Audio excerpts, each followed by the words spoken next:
how do you define AI for the audience? And you mentioned Alexa. And Hmm. I mean, now that I think about it, I previously, like in 2016, 2017, I never thought of Alexa or Siri as AI, but It maybe you can is. help kind of set the stage. Okay, so how do Yeah. you define that, and then how can people define that?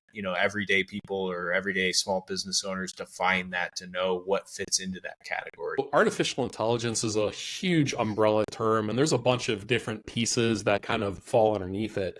So there's predictive, there's conversational, there's machine learning, there's voice recognition, there's image recognition. There's a lot of different pieces that kind of fall underneath that banner.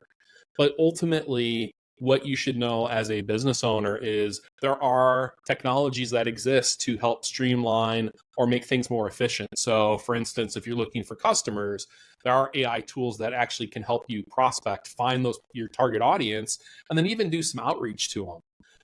You can also go through and use it to do some task work that you normally have. So there's a tool that I've been using for the past, I think about 3.5-ish weeks called Lindy.ai. And they have done an incredible job of giving me the opportunity to find those really difficult or time consuming tasks in my day. Using their system, I'm actually able to streamline it. So something that would normally take, let's say, 10, 15 hours to do, I can do it in 25 to 30 minutes.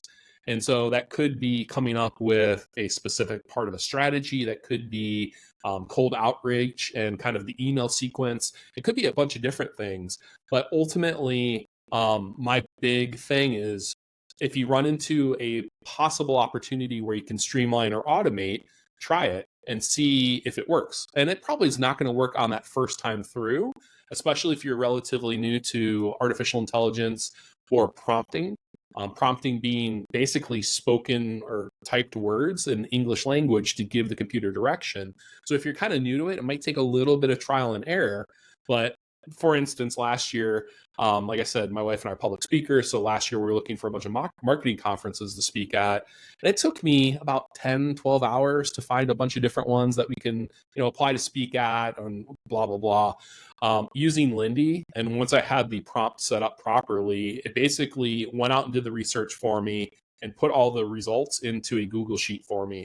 And I actually had the conference URL, the city, the dates that they were actually happening, and any other relevant information. So, like, something that would normally take me 10 to 15 ish hours was like less than 30 minutes. So for me, that's a huge time savings. We're still considered a small business.